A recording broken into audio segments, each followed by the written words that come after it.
And I've been toying around with Rudy in my free time here. It's not really free time, but in little break times. I found a nice little combo I wanted to show you guys. It's pretty simple, and I think it'll help you all a lot, especially those of you who might be struggling with the killer crossover. So Rudy has and Jimmy Butler can do this too, which is why Jimmy's also in the title. So this is it basically. He's got this double crossover move. The thing is you have to pace it, otherwise you'll get these hesitations.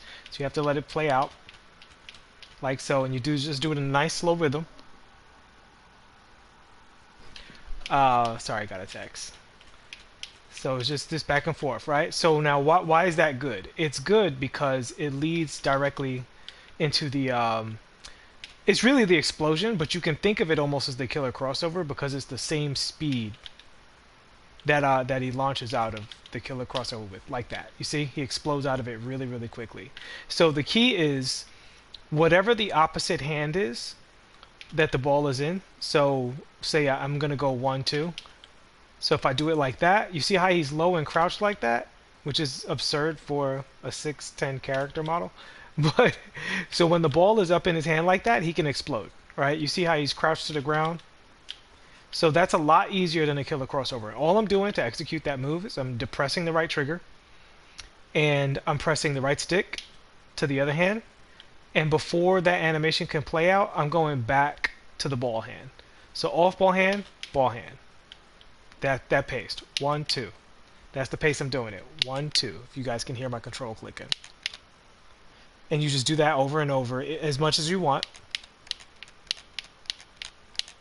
Now the reason it's cool that you can do it back and forth like that is because of how quickly you can switch hands. It's literally like it is in real life when you're switching hands in front of somebody and they don't know which direction you're going to go, you know? And with both of these cards, they both have the elite step back that they can go out of. So if somebody sees you doing that and you've burned them with it a couple of times and they back off of you, you can pull up right in their faces. So I think this is actually a really good move, and it's also something you can use when coming around the perimeter, right? Like you can go right into it off of that stuff. So the key to executing it really is just you hold right trigger, off ball hand. That's the move. You're just repeating that. When you do it too fast, you're going to get a bunch of weird hezzies and stuff, so just take it slow. And the key to exploding out of it is the same as the killer crossover, but if you're already having trouble with that move, we'll revisit it again. When the ball is in the opposite hand, you simply hold the left stick forward the other way. So again, the ball's in my left hand, so I'm going to go off ball hand, back to the ball hand, and then I'm going to hold with the left stick, no turbo. That's very important. No turbo. I'm going to hold the left stick towards my right shoulder, basically. 1 or 2 o'clock on your controller. And you'll explode out of it. And as soon as you see the explosion, that's when you can start holding turbo.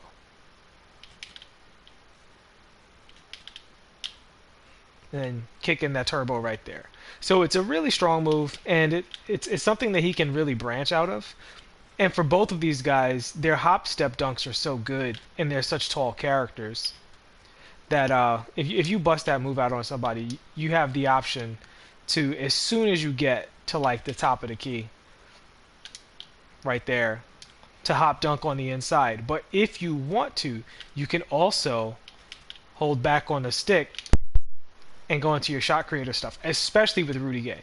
With Jimmy Butler, that's not as strong of an option, but with Rudy, that is a very strong option because of his extraordinarily high ratings in that area. Alright, so that is the move. To revisit it one more time, just from a standard size up, holding turbo down, tap the right stick to the off ball hand, and then return the right stick to the ball hand. And if you do that at a reasonably slow pace, 1-2, 1-2, 1-2, 1-2, 1-2, you can go back and forth as much as you want. And the reason that's so good is because as you go back and forth, whenever you want to explode, you can entirely control the explosion of the move, right? So you don't have to go just 1-2 and then go. You can go 1-2-3 go, like so. Yep. Let's try that again.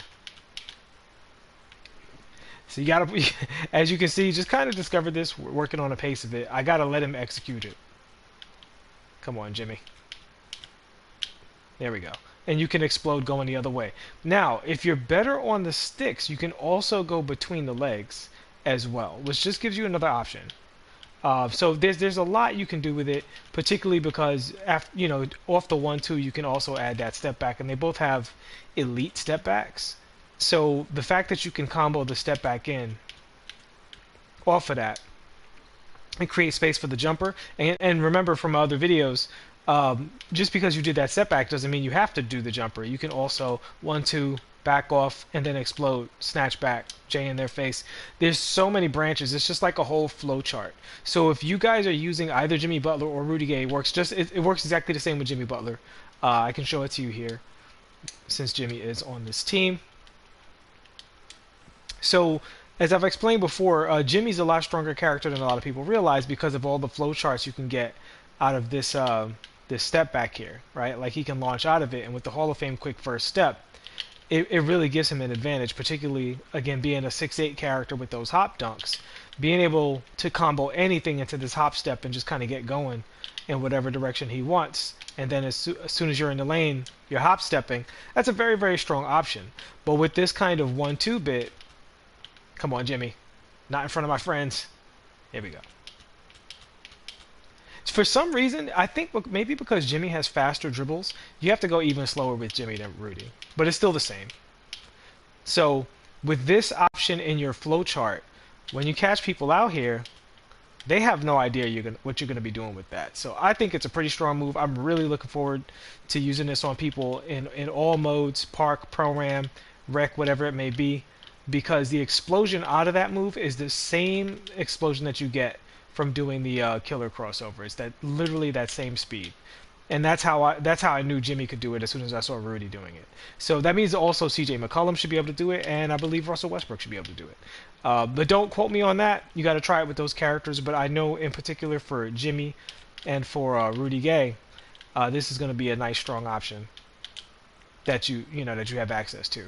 And once again, once you hit somebody with this once, and you go on them, then you get to watch the opponent and see what they do. You know what I mean? You catch them with that 1 or 2 times.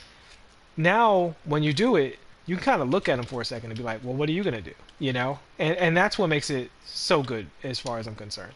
So I hope you guys enjoyed that move. Hope this, if you do have that Rudy Gay, I hope it's something that you can add to your arsenal. I think he's an extraordinarily strong character. And yeah, all right, enjoy. Thanks for watching. I'll see you in the next one.